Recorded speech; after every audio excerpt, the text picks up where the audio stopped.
Hola, hola. Y ahora vamos al siguiente criterio. Creo que este no lo comenté muy a fondo en los otros que en el de introducción, ¿no? A las cosas que íbamos a analizar en un lugar geométrico. Pero este también es importante, ¿no? La extensión de la curva o la extensión del lugar geométrico. Este tema responde a dos preguntas, ¿sí? A la pregunta, ¿hay alguna forma de saber si la curva es cerrada o abierta? Porque como ya lo viste, hay curvas que se van así, ya por fuera, ¿no? Por ejemplo, las parábolas, ¿no? Las parábolas se van así, pero hay otras curvas que no, ¿no? Que podrían hacer esto o esto. Eso es una pregunta interesante.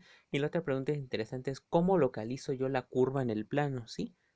Por ejemplo, no es lo mismo que un círculo esté aquí encerrado, en, por ejemplo, el círculo unitario, que es el que voy a considerar acá, a que esté aquí. Entonces, ¿de qué manera tengo yo de determinar eso? Dicho de otra manera, estas dos preguntas se resumen en, si te das cuenta, esto se responde si yo soy capaz de decir para qué valores están determinados las segundas coordenadas, las coordenadas y las coordenadas x, ¿sí? Por ejemplo, si tu curva es abierta, te va a salir abierta así como está aquí, hacia el eje horizontal, te va a salir que los valores de x están definidos con alguna coordenada y en todos los reales. O sea, x está definido para todos los reales. ¿Sí? Son parejas x y donde x puede tomar cualquier valor real. No así el círculo. El círculo sí va de un punto a otro. Entonces, si tú respondes esa pregunta, si tú puedes saber para qué intervalos están definidos las entradas de tus parejas, entonces ya puedes saber bastantes cosas de la curva, muchas.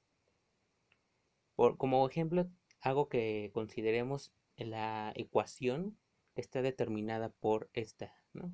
La curva que está determinada por esta ecuación. Esta ecuación pertenece al círculo centrado en el origen de radio 1, ¿sí?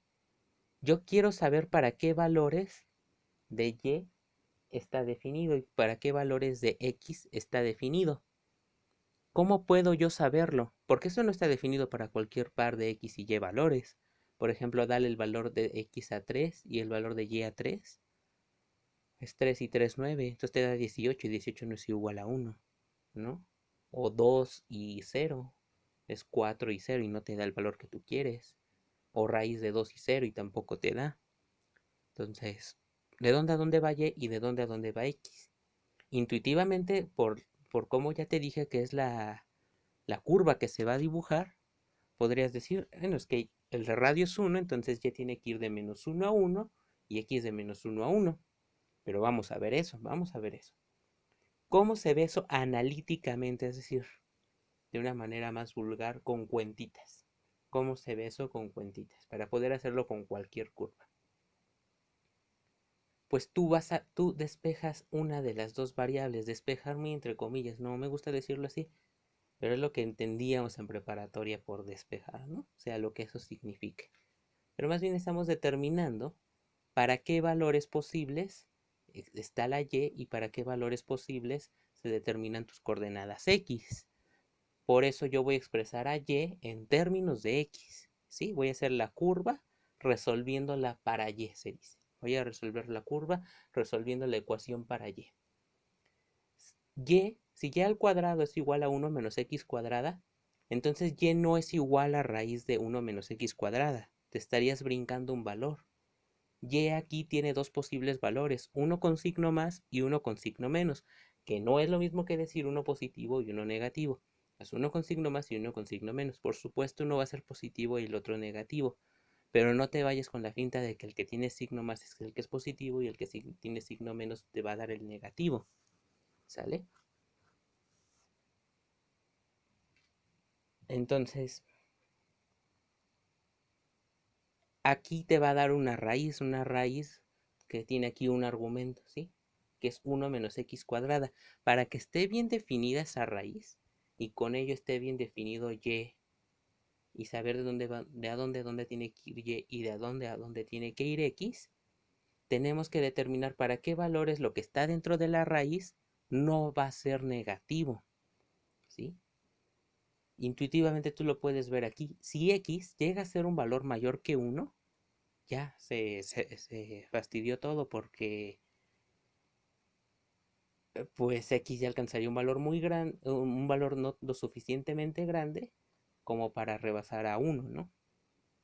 Entonces ese sería un problema, ya pues ya no podríamos saber más qué hacer, ¿no?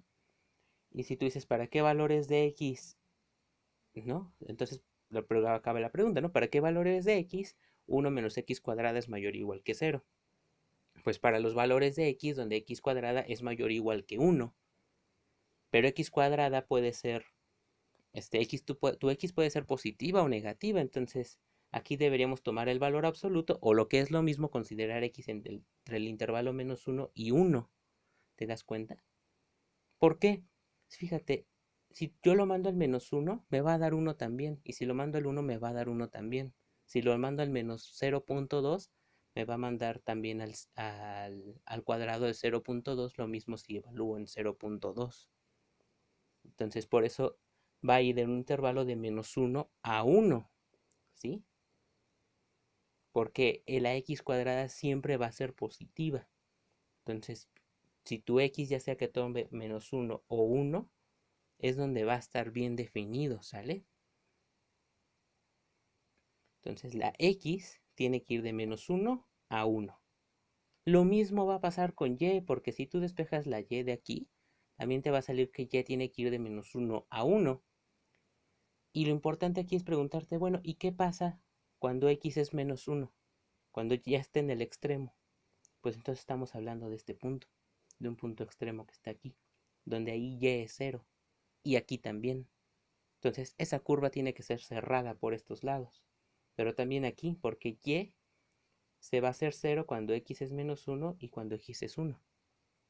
Entonces por eso la curva la podemos pensar como que está siendo cerrada, la curva es cerrada. Está dando un lugar geométrico que es cerrado por ahí. Y lo más importante es que estás determinando que la curva está definida en el intervalo menos 1 a 1 y la curva está definida para el intervalo menos 1 a 1 en y. Entonces tanto en x como en y toman el mismo intervalo, x en menos 1 a 1 y y de menos 1 a 1. ¿Sale?